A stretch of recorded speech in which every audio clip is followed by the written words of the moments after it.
The morning fog rolled thick across the Kansas plains as Sergeant James Jimmy Caldwell squinted through the gun sight of his M1 Howitzer, watching fence posts disappear and reappear like ghosts in the mist.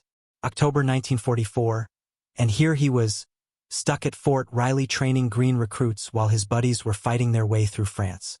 26 years old, rail-thin with calloused hands that still remembered his daddy's farm in Tennessee. Jimmy had grown up shooting squirrels for dinner. His daddy used to say he could hit a tin can at 100 yards with iron sights alone.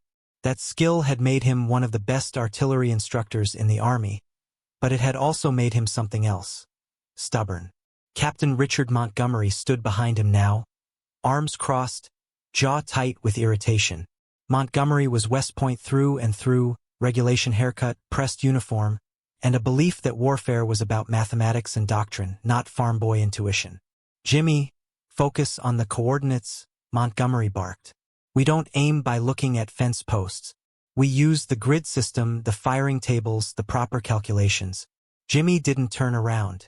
He kept his eye on that weathered fence post about 200 yards out, the one that leaned slightly to the left like it was tired of standing. "With respect, sir, I can hit that target faster my way. The boys need to learn quick aiming for when things go sideways in combat." Montgomery's face reddened. "Sergeant, your way is not Army way. You're teaching these men bad habits. One more time I catch you using that fence post method, and you're done instructing. Clear?" "Crystal, sir." But Jimmy didn't believe it. Couldn't believe it. He'd seen too many training reports from Europe, read too many letters from artillery units that got overrun because they were still calculating firing solutions when German tanks rolled over their positions. Speed mattered. Instinct mattered.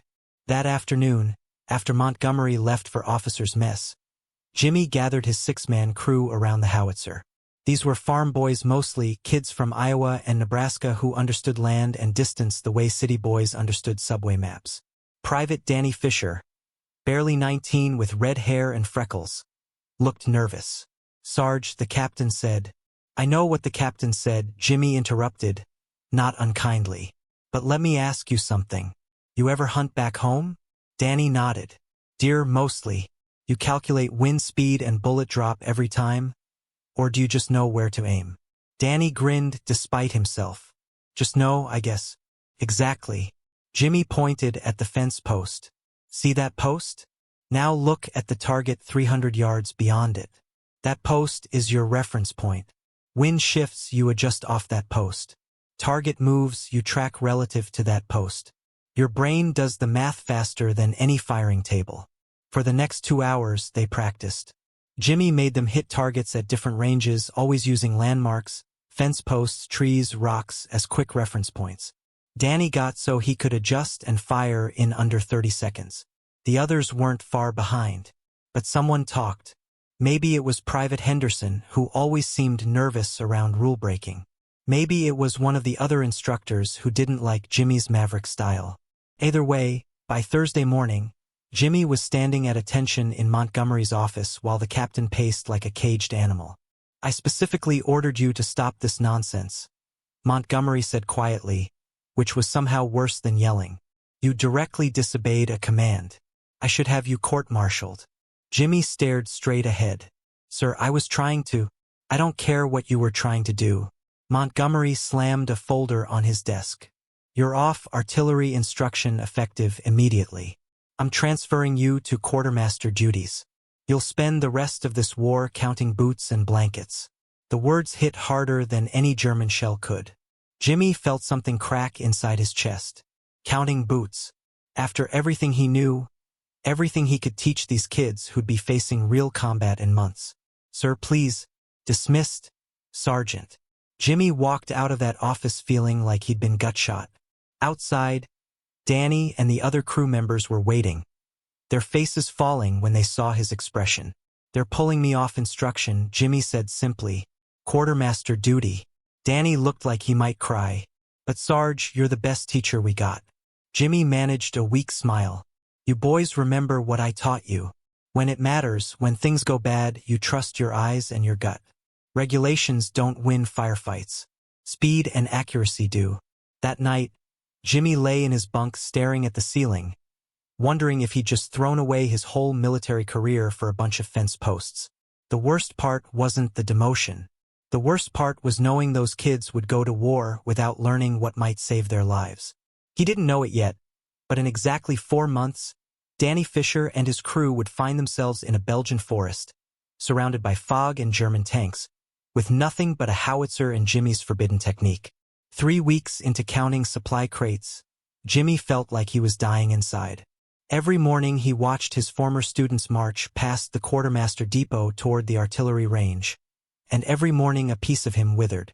He'd catch glimpses of new instructors running drills, teaching by the book, watching kids struggle with firing tables while precious seconds ticked away. Word spread fast through Fort Riley. The sergeant who got busted for teaching his own methods. Some instructors nodded approvingly at Montgomery's decision, glad to see a troublemaker put in his place. Others, the older veterans, just shook their heads and said nothing. The worst came on a Tuesday in late November. Jimmy was inventorying wool blankets in Warehouse 7 when he heard artillery fire from the range. Then shouting. Then silence. He dropped his clipboard and ran. By the time he reached the range, a crowd had gathered. Private Henderson lay on the ground, his leg badly burned from a breech malfunction. The new instructor, Lieutenant Davies, stood pale and shaking, clearly in over his head. The gun crew looked terrified. What happened? Jimmy demanded, pushing through. Davies turned, relief and shame mixing on his face. Misfire. Henderson was rushing the reload sequence and, was he under pressure drill? Jimmy asked, already knowing the answer. Davies nodded miserably. Simulated tank assault scenario. They panicked. Couldn't get the calculations right fast enough, so Henderson just started cramming shells without proper. Jimmy looked at the crew. These were good kids, but their eyes showed pure fear. They'd been drilled so hard on regulations that when chaos hit, they froze. Then they made desperate mistakes. Montgomery arrived moments later, took one look at the scene, and pointed at Jimmy. You, back to your post. Now, sir, with respect, these men need... I said, now, Sergeant. Jimmy walked away, fists clenched so hard his nails drew blood. That night, he sat in the enlisted men's bar nursing a whiskey he couldn't afford, staring at nothing. Danny Fisher found him there around 2,200 hours. The young private slid into the booth across from him, his face serious. We're shipping out next week, Sarge. Belgium. The bulge is getting bad. Jimmy looked up. Montgomery know you're talking to me? Don't care if he does. Danny leaned forward. Me and the boys, we've been practicing your way on our own time, using whatever we can find as reference points. We're getting good, real good. But Danny hesitated, then pushed forward. We need to know we're doing it right. We need you to watch us just once more. Tell us if we've got it. If Montgomery catches you, he won't. Tomorrow night, 0300 hours, the North Range. Nobody patrols there. Please, Sarge. Our lives might depend on this. Jimmy stared into his whiskey, seeing his reflection distorted in the amber liquid. Every regulation said no. Every instinct said yes. All right, he whispered. One last time. The Kansas night was cold enough to see your breath. Stars scattered across the sky like shrapnel frozen in time. Jimmy crouched behind the howitzer at 0315 hours, watching Danny and his 5-man crew move through their setup with quiet precision. They'd chosen their landmarks carefully. A dead cottonwood tree at 200 yards. A water tower silhouette at 500. A bent signpost at 700. Danny called out distances in whispers, his crew responding with hand signals, loading dummy rounds with practiced efficiency. Watch your traverse speed, Jimmy murmured. You're jerking it. Smooth, like you're pouring honey. Danny adjusted and suddenly everything clicked. The crew moved like one organism, each man anticipating the next move.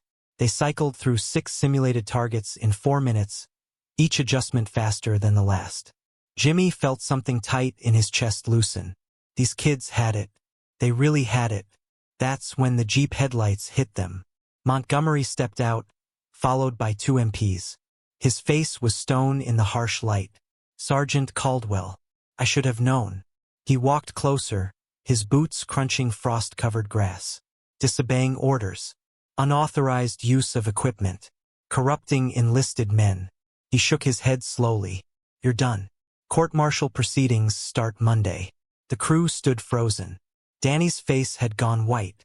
Sir, it's not his fault, Danny started, but Montgomery cut him off with a raised hand.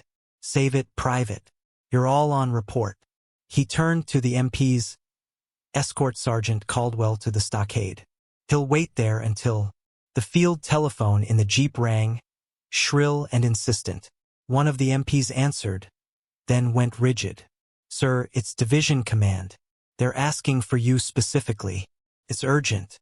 Montgomery snatched the phone, his expression shifting from anger to confusion to something Jimmy couldn't quite read. Yes, sir. Understood, sir. Right away, sir. He hung up slowly, staring at Jimmy with an expression that mixed disbelief and something that might have been grudging respect. Seems there's been a development, Montgomery said carefully. The 101st Airborne's artillery units are getting decimated in Belgium. Fog so thick they can't see 50 feet. German armor rolling through positions before they can set up proper firing solutions. He paused. Division wants experienced artillery instructors shipped out immediately to teach rapid response techniques to units in the field. Jimmy's heart hammered. They specifically asked if we had anyone with unorthodox methods. Fast aiming techniques. Montgomery's jaw worked. Someone at Division remembered a report I filed about a sergeant using landmarks for quick targeting. The world seemed to stop spinning. If you're watching this and hoping Jimmy gets his shot at redemption, hit that subscribe button right now. Because what happens next will change everything. Not just for Jimmy, but for a crew of young soldiers about to face the deadliest battle of the war. Montgomery looked at Danny's crew, then back at Jimmy. Pack your gear, Sergeant. You ship out at dawn. And God help me, you're taking your fence post method with you. Belgium hit Jimmy like a frozen fist. January 1945, and the Ardennes forest was a nightmare of snow, fog, and death. He arrived at a forward artillery position outside Bastogne where exhausted crews were losing ground to German panzer divisions that appeared like ghosts through the endless white. Captain Mills, the battery commander, looked 20 years older than his 32 years. We're getting overrun, Sergeant. By the time my men calculate firing solutions, the tanks are on top of us. I've lost 2 guns already. Jimmy surveyed the position. Through breaks in the fog, he could see a destroyed farmhouse at 400 yards, a stone wall at 800, a burned-out Tiger tank at roughly 1200. Sir, give me your worst crew. The ones who can't hit anything. Mills laughed bitterly. That'd be Kowalski's bunch. 5 men who can't work together, can't find their rhythm. I was about to transfer them to infantry. Perfect. Get them here. For 3 days, Jimmy drilled Kowalski and his crew relentlessly. Forget your firing tables. See that farmhouse? That's your 0 point. Panzers come through that gap, you're already aimed. Just adjust elevation. The stone wall? That's your medium range marker. The burned tank? Long range reference. Kowalski, a stocky Polish kid from Chicago, struggled at first. But on the 3rd day, something changed. His hands moved faster. His eyes started reading the landscape like a language. His crew began to sink. On the 4th day, the fog rolled in thick as cotton, and German engines rumbled in the distance. Contact, the forward observer screamed through the radio. Multiple panzers moving through Sector 7. I can't get a clear visual. Jimmy grabbed the radio. Kowalski, where's Sector 7 relative to your farmhouse? 30 degrees left, maybe 600 yards past it. Fire for effect. Trust your eyes. Kowalski's crew moved like they'd been doing this for years. Load, traverse, elevate, fire. The howitzer roared. 5 seconds later, an explosion echoed through the fog, followed by the unmistakable sound of secondary detonations. Hit, the observer shouted. You nailed a Panzer IV. Wait, another one's burning. How did you? For more Panzers materialized through the fog, their 75mm guns searching for targets. Kowalski didn't wait for orders. He called out adjustments using the burning wreck as his new reference point. Left tank, 200 yards past the fire. Load, fire. Another hit. The Panzers turret flew 15 feet in the air. For 8 minutes, Kowalski's crew fired with mechanical precision, each shot guided by landmarks only they could see through training and instinct.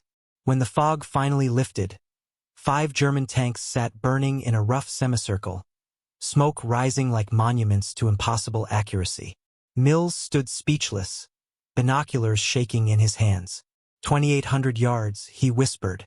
The furthest hit was 2,800 yards in near-zero visibility. He turned to Jimmy. How? Jimmy watched Kowalski's crew, saw them grinning despite exhaustion, saw them transformed from failures to heroes. Fence posts, Captain. Just fence posts. Word of Kowalski's miracle shot spread through the Ardennes like wildfire. Within 48 hours, Jimmy was training 6 different artillery batteries, teaching farm boys and city kids alike to see the battlefield as a living map of reference points. Crews that had been losing guns daily suddenly became lethal. The German advance stalled, then stopped, then began to retreat. By February, Jimmy had trained over 200 artillerymen in his landmark method. The technique got a new name among the crews, Caldwell's Quicksight. Officers who'd once dismissed it as reckless now demanded it be taught to every gun crew in theater. Captain Montgomery arrived in Belgium on a cold morning in late February. Jimmy was running a drill when he saw the familiar pressed uniform approaching. His stomach tightened, old anger rising despite everything. Montgomery stopped 10 feet away, watching a crew hit 3 targets in 90 seconds using a ruined church steeple as their primary reference. Sergeant Caldwell, Montgomery said formally. Sir. Montgomery's jaw worked, and for a long moment he said nothing. Then, quietly, I was wrong. Jimmy turned, unsure he'd heard correctly. To Fort Riley, I was wrong. Montgomery looked older, tired. I thought warfare was about precision and doctrine. I thought following regulations was the same as being right. He gestured at the artillery position. But regulations don't account for fog and chaos and terror. You understood that. I didn't. Jimmy felt the anger drain away, replaced by something softer. You were doing your job, sir. Following orders. So were you, Montgomery said. You were trying to keep those kids alive. He pulled an envelope from his jacket. Division Command is issuing a commendation for developing battlefield artillery techniques that saved an estimated 42 crews from being overrun. He handed it to Jimmy. There's also a promotion recommendation. Staff Sergeant, effective immediately. Jimmy stared at the envelope, not quite believing it. And one more thing. Montgomery almost smiled. They're creating a new training program at Fort Sill. Advanced Rapid Response Artillery Techniques. They want you to head it up when you rotate home. Your methods, your curriculum. Official Army doctrine.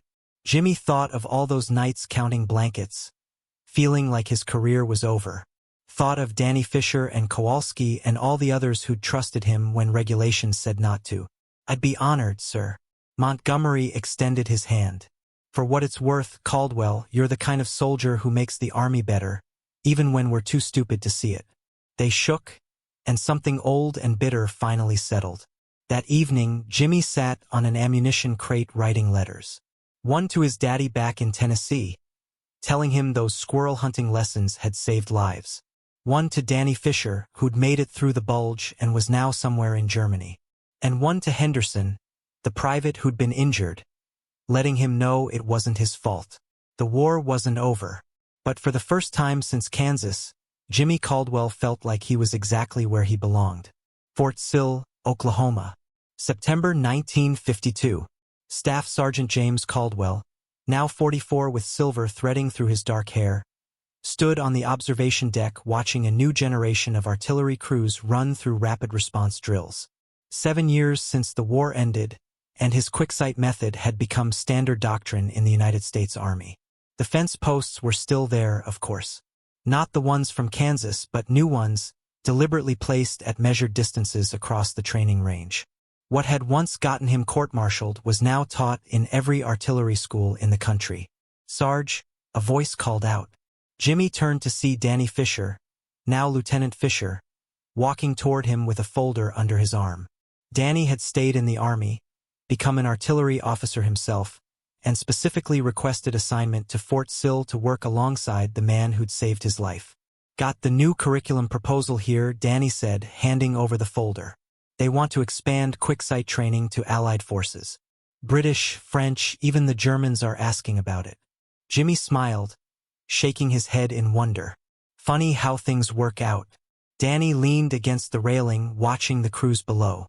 You ever think about that night? The one where Montgomery caught us? Every day, Jimmy admitted. If Division Command hadn't called right then, I'd have been stockade-bound, probably discharged dishonorably. Danny grinned. Timing, right? Or maybe somebody up there knew what they were doing.